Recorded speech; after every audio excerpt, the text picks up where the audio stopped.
Video game stories have evolved a lot ever since the conception of the technology. Stories for video games weren't a thing until the NES era, and even then, they were quite short, shallow, and put in the manual for the more curious gamers.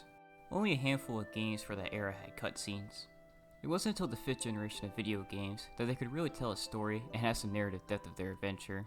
After all, the CD-based systems could hold plenty of FMVs with a cinematic feel. Of course, as these consoles became more and more powerful, developers could make longer stories, put more emotion, character development, and overall depth to their games. More cutscenes were taking place in-game, rather than using an FMV. Nowadays, some games are just like movies with in-depth characters, immersive worlds, meaningful cutscenes, and beautiful graphics. Some video game stories even rival some of the best written stories made for books, the big screen, and televisions. Just as other forms of media have tugged at people's heartstrings due to the way they play with emotions or the way the characters act, video games have followed in their footsteps, and some of the deepest stories have certainly let players experience all kinds of emotions and feelings.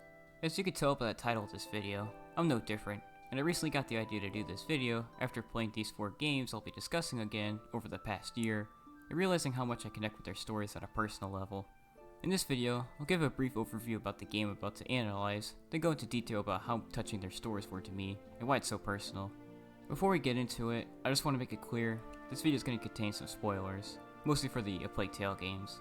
So if you'd like to experience these games first, consider clicking off and coming back another time. But without further ado, let's jump into the first game.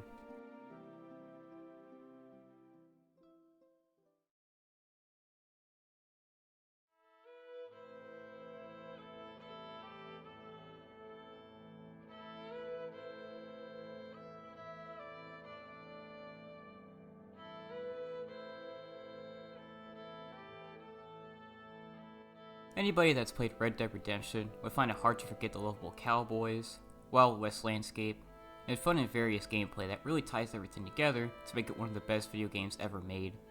Now you might be wondering, Doge Buddha, how exactly did you find this game about an ex-outlaw that kills people relatable? Well, the answer isn't the entire story, rather the missions where John Marston raises his son, Jack. More specifically, the mission, Spare the Love, Spoil the Child.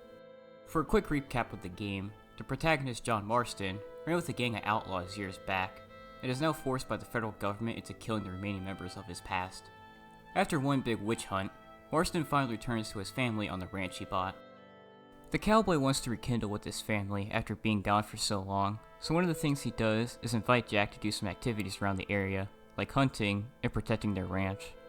Speaking of which, Jack's cockiness gets the better of him, and goes out to kill a bear, even though he has little experience at hunting. John goes into the wilderness to find his son. John finds his son and kills off a bear that attacked him. Jack is okay, slightly hurt, shaken up, but no major injuries.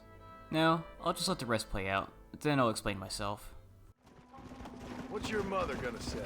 I'm sorry, Pa. Please don't be angry. I ain't angry. I'm disappointed. Don't you ever run off on your own like that again. All right. I told you I was sorry. What would have happened if I hadn't come along? I don't know. I'd probably be dead. You'd be a pile of bones right now.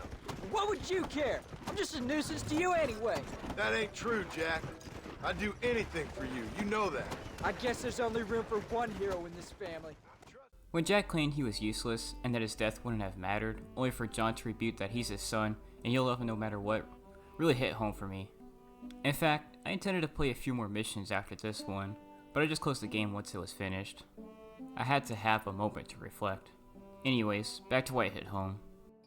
Back in 2018, I was diagnosed with a chronic disease, and it's been a tough journey having to deal with it due to a lot of ups and downs. Just for the record, I'm doing fine now, so don't worry about that. These missions made me think about all the things my parents did for me to help me with this condition. They never looked down upon me or thought I was a burden because I made their lives more difficult. They still love me, regardless, even if I couldn't really do anything productive or contribute to society. After all, when having a child, one always has to consider the fact that their little one may develop something in the future that will affect the entire family. And unfortunately, there's only so much that can be done for them. But if there's one thing you can always do for your child, regardless of their condition, is be there for them and love them. That'll be the number one thing that matters.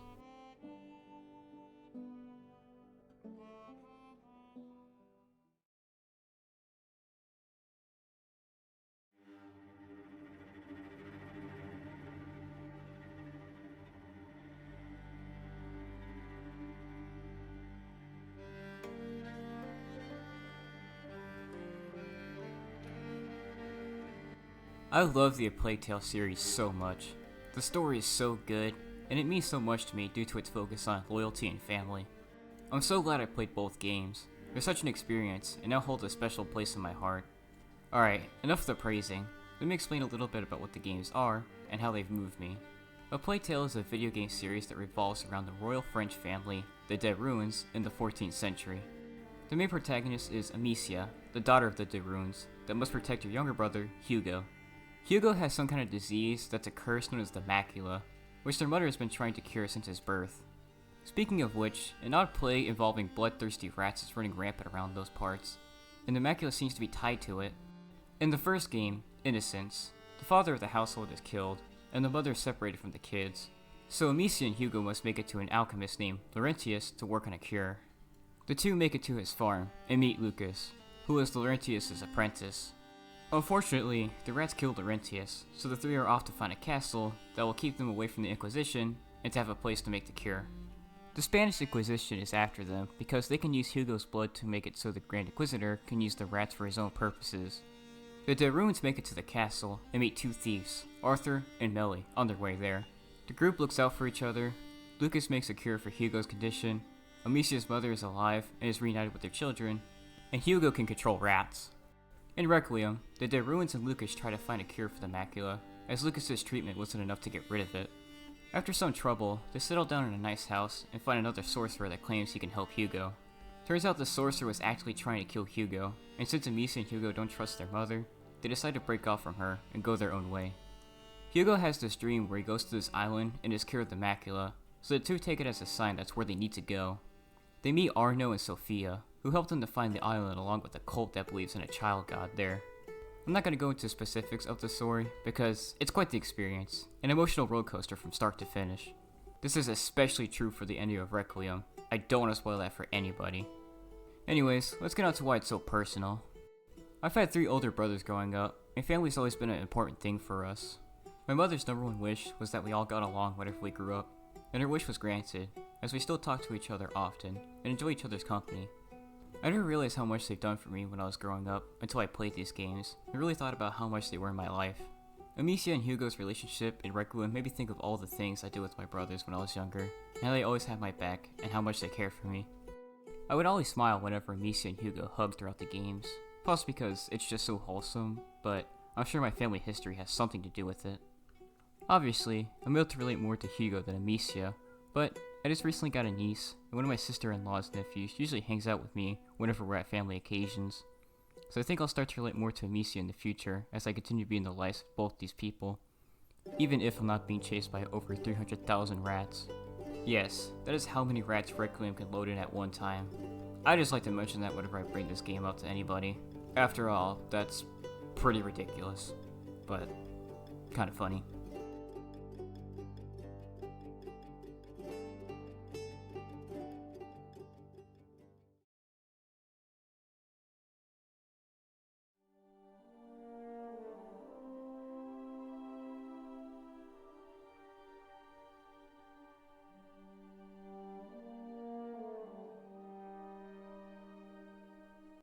This game is easily one of the best Spider-Man adaptations ever. The story is brilliant, and the gameplay is pretty much what you expect from the wall crawler's everyday life. When a Spider-Man story is written so well, it is so hard not to relate to the original webhead. I remember playing this game when it first came out in 2018. I was only 16 years old and loved the hell out of everything. And once I played it again for this video, man, did I love it even more, because I picked up a lot of things I missed the first time, like small Easter eggs, and understanding the deeper implications of the characters. I could just make a video of the genius of the story because of how good it is, and how much appreciation I have for it, but that's not why I'm here, so let's get to the point. As a child, I liked Spider-Man because he was just so cool and upbeat.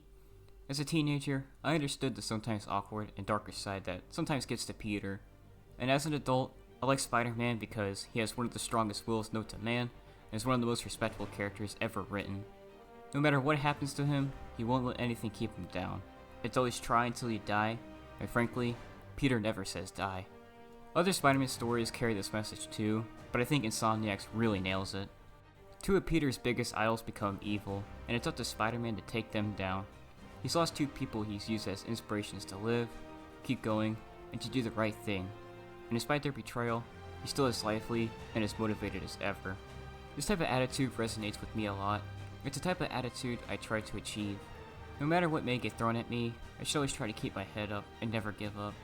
When I first played this game, I was having issues with my disease, so this game kind of served as a beacon of hope that things can get better and that I shouldn't be so hard on myself for things I can't control.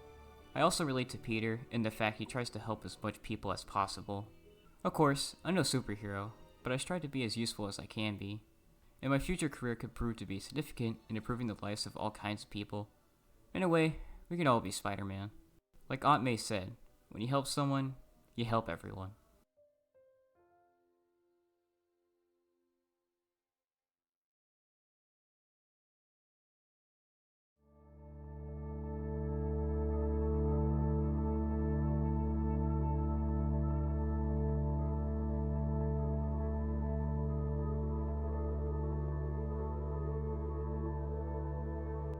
So, that was a few story-driven games that really hit home and made a real personal connection to me. I know this video was different than what I usually make, but I really wanted to make it to really praise these games and get some things off my chest in a creative way. You know what's funny? In all these games, the player raises a young lad in some way. Of course, Miles is pretty grown in Insomniac's Spider-Man, but Peter certainly gives him a lot of guidance in dealing with his grief and then training him to become a Spider-Man, so there's that. Funny enough, I was considering God of War for this video, which is another game where the player raises a young lad, but I replaced it with Spider-Man, as I thought it was more appropriate and a bit more to me than that game. I gotta say, these games hit just as hard as the first time I played them, if not harder, as I was getting footage for this video. Red Dead Redemption made me uncomfortable, and some of the Plague Tale cutscenes were hard to watch, especially after playing the second game, but Spider-Man was unsurprisingly uplifting, as that seems to be the case for a lot of the wall crawler stories. Modern gaming may have introduced some not so great things, but honestly, I look forward to a lot of new games because of the great stories they may tell that makes life refreshing and enjoyable. And with all that said, I hope you all enjoyed this video. Hopefully I didn't get too personal, and maybe some of you can relate to what I said about any of these games discussed. See you next month.